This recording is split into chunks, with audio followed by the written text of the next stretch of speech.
A todas y a todos, mirar, hoy vamos a hablar un poco de la Bauhaus, que era la otra parte del tema que tenéis del funcionalismo y las décadas 40 y 50, ¿vale? Bien, la Bauhaus la vamos a ver por encima, por aclarar algunas dudas, como estamos haciendo en todos estos vídeos, pero lo que quiero es que aparte de lo que viene aquí en el PDF, os voy a enseñar una página que he encontrado que es interesante, donde cuenta bastante bien todo lo que es la Bauhaus, que es esta página de aquí, ¿vale? De Cultier. Y dice Bauhaus, la primera escuela de diseño del siglo XX, ¿vale?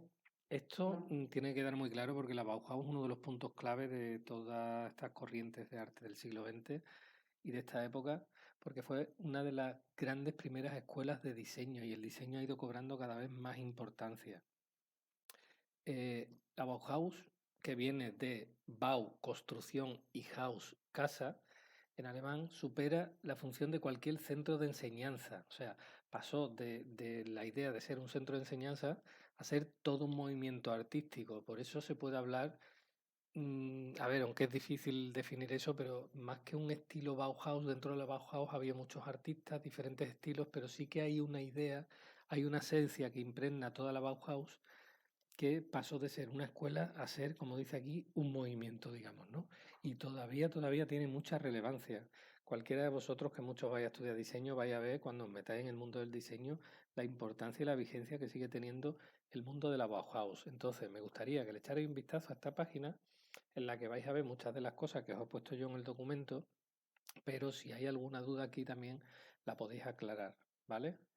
Aquí habla del comienzo, de cómo se funda, de las distintas etapas que tiene, la primera etapa en Weimar, de las exposiciones de la Bauhaus, de todos los artistas que la formaron, que muchos de ellos ya los hemos visto, como Kandinsky, como Klee, como de Gropius, creo que ya hablamos también. Es decir, esta página está bastante bien, ¿vale? Os mandaré de todas formas el enlace hoy mismo por correo y por WhatsApp para que lo tengáis. Pero bueno, nos adentramos en el documento, la Bauhaus. Bien, la Bauhaus, como ya hemos dicho, es una gran escuela de diseño que agrupa un montón de grandes artistas de esta época y tiene dos fases. La primera fase va de 1919 a 1924. Es lo que se llama la Bauhaus de Weimar, ¿vale? Porque tiene su sede en Weimar. Dice, durante la primera fase las instalaciones están en Weimar, Alemania, y casi todos los profesores se mueven entre proclamas y sueños de cariz utópico expresionista. ¿Qué quiere decir eso? Pues que casi todos siguen un poco la corriente expresionista que se estaba dando en el momento, ¿no? En esa zona, en Alemania. Ya hemos visto el expresionismo, hemos estudiado que se origina primero con artistas como Munch, que tienen influencia de Van Gogh y de otros artistas anteriores, pero que luego donde cobra más importancia es en el expresionismo alemán, con los dos grupos más importantes que son el Puente y el Jinete Azul. Vale, pues de toda esa influencia surgen esos artistas que van a crear todo esto. Las únicas realizaciones importantes de este momento corresponden a Walter Gropius, el fundador de la Bauhaus, muy importante, que hace en el 22 su célebre proyecto para el Chicago Tribune en una línea similar a la del racionalismo internacional. Fijaros, ¿qué es el racionalismo internacional? Pues lo hemos visto en el tema anterior, el funcionalismo, el racionalismo, va todo muy ligado, ¿vale? Lo explica bien el documento. Poco a poco los acontecimientos políticos externos y la evolución de la escuela determinarán otra orientación, ¿vale? La escuela es algo dinámico que va cambiando un poco desde su origen hasta que se disolviera años más tarde. Dice, por una parte cuenta mucho la consolidación de la República Burguesa de Weimar. El programa socialdemócrata permite conjugar arquitectura y diseño moderno con el sistema industrial capitalista. Fijaros que con la industrialización y todo esto y los sistemas de gobierno se ha ido evolucionando. Hay un sistema industrial capitalista, pero que en teoría permite conjugar lo que se construye, la arquitectura, con el diseño moderno. En el 23, Van Desburg, os acordáis, ¿no? De Van Desburg, que era un neoplasticista junto con Mondrian, eran los dos artistas más significativos del neoplasticismo. Solo que Mondrian promulgaba siempre las verticales y horizontales de las perpendiculares que hacía y Van Desburg las hacía en diagonal, ¿no? Que fue una de las cosas que hizo que hubiera un conflicto entre los dos y Mondrian se quisiera salir del movimiento. Bueno, Van Desburg da en Weimar un curso rival de la Bauhaus y como consecuencia de ello la influencia del neoplasticismo holandés será cada vez más acusada, más importante. Acordaros también de ese sillón de Rietveld, que parecía un cuadro de Mondrian, ¿no? O de Van Desburg, pero llevado a un mobiliario, a una silla. Aquí tenemos el proyecto de Gropius de 1922 para el Chicago Tribune. Veis que tiene todas las líneas de la arquitectura racionalista que se estaba haciendo en estos momentos.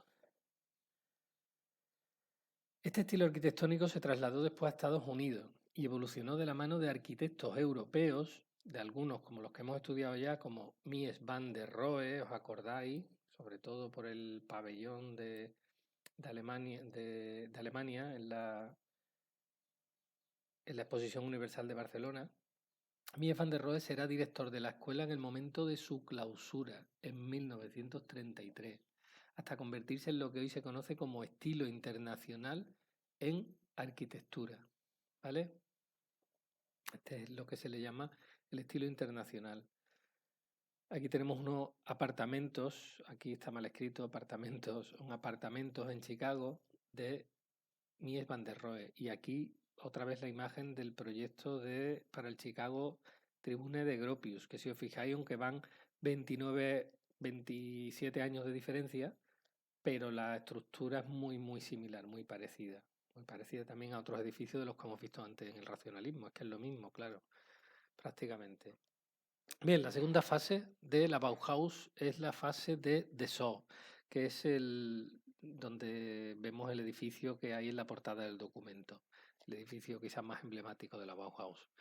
Dice, en 1925 la escuela se traslada a Dessau, iniciándose la segunda etapa, caracterizada por una clara voluntad racionalista, por el afán de diseñar todos los aspectos del entorno, muebles, accesorios, edificios, y por la inserción de la práctica artístico-arquitectónica en los procesos industriales, ¿vale? Aquí tenéis un poco la esencia de esta etapa del movimiento. Repetimos, voluntad racionalista, es decir, aplicamos en arquitectura y en mobiliario y en diseño características que hemos visto ya en el racionalismo, por el afán de diseñar todos los aspectos del entorno. Esa idea ya la estamos viendo desde William Morris, desde final del siglo XIX, esa idea que han tenido algunos creadores, algunos diseñadores o artistas de crear todo, no solo el edificio, también lo hacía Gaudí, por ejemplo, en el modernismo, sino de crear todos sus elementos, el mobiliario, los decorados, utensilios, lámparas, todo lo que haya dentro. Y la inserción de la práctica artístico-arquitectónica en los procesos industriales, ¿vale? Es decir, unir industria con arte y con arquitectura. Dice, el cambio es perceptible con los proyectos de casas de gran construcción a gran escala, de 1924, pero tiene su ejemplo programático en el edificio que Gropius construye en Dessau para albergar la propia Bauhaus. Fijaros, en este edificio se recoge un poco toda la esencia de esta época de la Bauhaus. Ahí tenemos una vista, aquí tenemos otra, con esta calle que pasa por debajo del edificio, aprovechando así el espacio y haciendo elevar el edificio, como ya vimos que planteaban algunos arquitectos racionalistas. Y nos vamos a centrar un poco en la imagen en el personaje, perdón, de Walter Gropius. Nace en el 83 y muere en 1969. Este arquitecto será de los primeros encargados dentro del nuevo estilo para exaltar los valores de la técnica, muy importante, ¿eh? La Bauhaus valora mucho la técnica y el proceso de elaboración de las cosas y sus posibilidades productivas. Se acuñan términos como la estandarización, el maquinismo y el diseño industrial. ¿Vale? La estandarización es crear modelos estándares, que ya lo explicamos en el documento anterior, que se repitan y se utilicen y se reutilicen, ¿no? Para diversas cosas. El maquinismo, la máquina para producir las cosas, y el diseño industrial, algo que se diseñe y que se pueda elaborar industrialmente, pero sin perder nunca las nociones de diseño y de estética que trabaja la Bauhaus. Para divulgar el nuevo pensamiento, destaca un papel importante la fundación de la Escuela de Arte de la Bauhaus. La funda Gropius, Walter Gropius, en Weimar en el 19, en la primera etapa. En ella se forman nuevas generaciones de artistas, artesanos y arquitectos. Esto es muy importante, se une el arte, la artesanía y la arquitectura, muy importante la Bauhaus, con unos principios comunes al servicio de la técnica, la industria y la producción. ¿Vale? Eso es muy importante también. Uno de los objetivos de la Bauhaus era el estudio de la sistematización y construcción de viviendas estandarizadas con elementos prefabricados. Hoy en día veis muchas fincas que están, sobre todo alrededor de las ciudades, no en la periferia, que están construidas así, directamente al servicio de las necesidades sociales del momento. Por lo tanto, la Bauhaus es un movimiento que se implica mucho con las necesidades sociales. Dice la Bauhaus, en la que intervienen figuras como Meyer, Mies van der Rohe y Marcel Breuer, van der Rohe sí que os suena del tema anterior, va ligada a la suerte de la República de Weimar, por lo que la llegada del nacionalsocialismo a final de los años 20 supondrá su disolución, ¿vale? Con la llegada de el nacionalsocialismo y el nazismo se disolverá. Al final tendrán que irse y muchos de estos artistas se irán a Estados Unidos.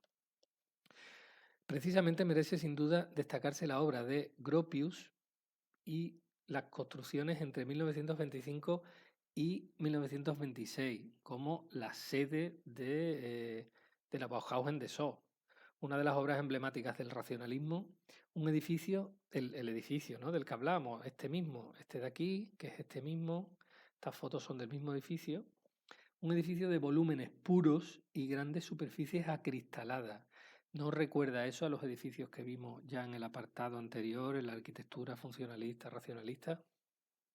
Esos volúmenes puros, esos grandes bloques, esos prismas que encajan unos con otros, ventanas corridas, partes del edificio sobre los pilotes, sobre esos pilares, esas columnitas.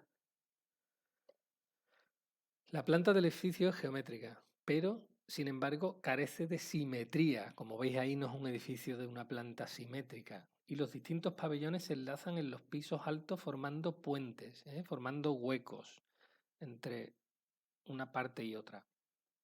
Estos y otros elementos dan la tónica de la arquitectura de la Bauhaus en esta fase. Tres características fundamentales: ventanas horizontales, muros de una cortina de cristal, es decir, se sustituye el muro por grandes cristaleras, y una disposición ortogonal, como en el neoplasticismo. Todo es perpendicular, las formas son perpendiculares entre sí. Fijaros esta sala, esta estancia, la luz que tiene, sin tener luz artificial encendida, la luz que le entra por las cristaleras. Algunas de las características anteriores las podemos ver también en edificios como las viviendas de los profesores de la Bauhaus, que son estas de aquí, tienen un carácter súper moderno todavía, o la colonia Torten de Dessau, ambas de Gropius. Todo esto son construcciones de Gropius. Fijaros las líneas totalmente perpendiculares, ortogonales, que ya os lo explico muchas veces lo que quiere decir, ortogonal y perpendicular, en este caso es lo mismo. Esas grandes cristaleras en algunas partes del edificio. Y vemos la tercera fase. La tercera fase va de 1927 a 1930. Aquí la Bauhaus es dirigida por Hans Meyer, que introduce en los programas de enseñanza como materia específica la arquitectura y trata de vincular la problemática técnica y estética del diseño y la construcción con las organizaciones obreras. Meyer está en contra de las formas puras y a favor de una arquitectura que atienda primordialmente las necesidades populares. Es un director mucho más implicado con las necesidades sociales populares y las clases obreras.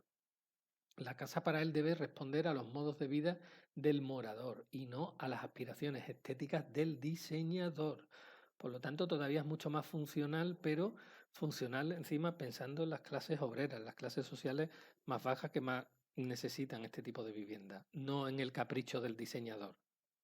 Esto es un paso muy importante también. La casa para él debe responder a los modos de vida del morador y no a las aspiraciones estéticas del diseñador. Lo repito porque es algo muy importante en esta época. Con estas ideas acusa la influencia del constructivismo ruso. muy implicado también socialmente, adquiriendo mayor coherencia la ligación entre arquitectura, industria y sociedad, ¿vale? Esa unión entre esos tres elementos, arquitectura, industria y la sociedad que habita, es muy importante también en esta fase de la Bauhaus. Ahí tenéis dos ejemplos de Hans Meyer. Entre las realizaciones de Meyer destacan el Proyecto para las Naciones Unidas de Ginebra y la Escuela de los Sindicatos de Berlín. Aquí tenéis la Escuela de los Sindicatos. Acusado de izquierdista, fue acusado de izquierdista, claro, era una persona bastante comprometida con las clases obreras, fue dimitido de su cargo, por no decir expulsado, porque cuando dimite una persona lo hace de motu propio, no lo dimiten, eso es echarlo. En 1930, iniciándose a partir de entonces una rápida decadencia de la institución. A partir de ahí, los ideales y el origen de la Bauhaus se fue yendo a pique cada vez más. A partir del 30, el nuevo director será Mies van der Rohe, figura importante de la arquitectura contemporánea, muy importante, que estuvo en contacto con el grupo expresionista, recibiendo también la influencia de el Lissitzky y del grupo de Stil. De Stil, sabéis que es el neoplasticismo, Mondrian y Van Desburg. Bien, aparte ya de lo que es la arquitectura, la Bauhaus sentó las bases normativas y patrones de lo que hoy conocemos como el diseño industrial y gráfico, por eso tiene tanta importancia. Y puede decirse que antes de la existencia de la Bauhaus, estas dos profesiones no existían como tales, fueron concebidas dentro de esta escuela. Por eso la importancia de la Bauhaus en todo lo que tiene que ver con el diseño, pero no solo el diseño de objetos, el diseño arquitectónico, sino el diseño gráfico, las tipografías, un montón de cosas que vaya a ver relacionadas con el diseño gráfico. Dada su importancia, las obras de la Bauhaus en Weimar y Dessau fueron declaradas Patrimonio de la Humanidad por la UNESCO en 1966. Y siendo director Van der Rohe, la escuela sufrió por el acosante crecimiento del nacionalsocialismo.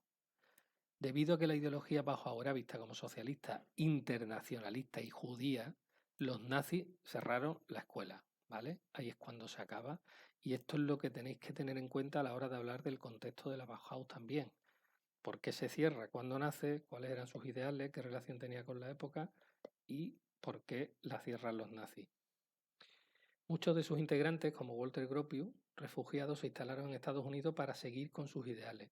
Y muchos de estos artistas son los que luego crean las nuevas vanguardias que se harán en Estados Unidos, que pasa a ser el centro de arte que sustituirá al Centro Internacional de Arte que fue París durante el final del siglo XIX y comienzo del siglo XX. En el mobiliario también tiene mucha importancia. Ahí tenemos una silla de Van der Rohe. La funcionalidad, la forma sigue a la función, sigue siendo un lema de la Bauhaus, ¿no? Que ya lo vimos en la escuela del funcionalismo. Dice dos principios fundamentales de la Bauhaus, simplicidad y funcionalidad. ¿Vale? La funcionalidad, que ya lo vimos desde Louis Sullivan con la escuela de Chicago, y la simplicidad y la forma geométrica. ¿Vale? Son características de la Bauhaus. Aquí tenéis, por no leerlo todo, porque ya el documento lo vais a ver tranquilamente, pero aquí tenéis el despacho de Walter Gropius, muy interesante porque si os fijáis todos los elementos que aparecen están ortogonalmente colocados, las butacas, la alfombra, el tapiz, la lámpara, la decoración, esta misma butaca, ¿no? Que diseñó él. Y todo en perspectiva axonométrica. ¿Qué es esto? Una perspectiva donde hay tres ejes, 1, 2 y 3. Normalmente llamamos X, Y y Z, y todo se encuentra paralelo a cada uno de esos tres ejes. Aquí tenemos objetos diseñados por la Bauhaus, que si os fijáis siguen siendo muy modernos. Vemos diseñadores actuales que hacen cosas muy similares y toman referencia de la Bauhaus. Dentro de la pintura, Klee desempeñó un papel muy importante como pintor, como diseñador, tanto Klee como Kandinsky, o Moholy Nagy, pero de los que conocéis vosotros, tanto Klee como Kandinsky, que empezaron siendo dos artistas expresionistas y su obra fue evolucionando y tuvieron un gran papel como profesores, como docentes y como artistas dentro de la Bauhaus. Las artes gráficas y la impresión tuvo mucha importancia también. dentro de toda esta escuela. Y aquí tenéis algunas obras, ¿no? De Kandinsky, de Moholy-Nagy. Tenéis una breve reseña sobre Paul Klee, uno de los artistas abstractos más interesantes, más importantes del siglo XX y uno de los profesores más interesantes de la Bauhaus también. Y algunos diseños y algunas obras. Y bueno, acabamos con una reseña de Kandinsky, pero la verdad es que de Kandinsky tenéis más de él en el documento del expresionismo. Pues nada, esto es una breve reseña, pero os sigo recomendando que veáis también la página que os he indicado, que es esta, ¿vale? Aquí tenéis la página y os la mandaré ahora también la reseña para que la tengáis y la consultéis. Espero que esto sirva un poco para aclarar algunas de las ideas. No he explicado mucho porque lo tenéis en el documento, pero algo os puede servir.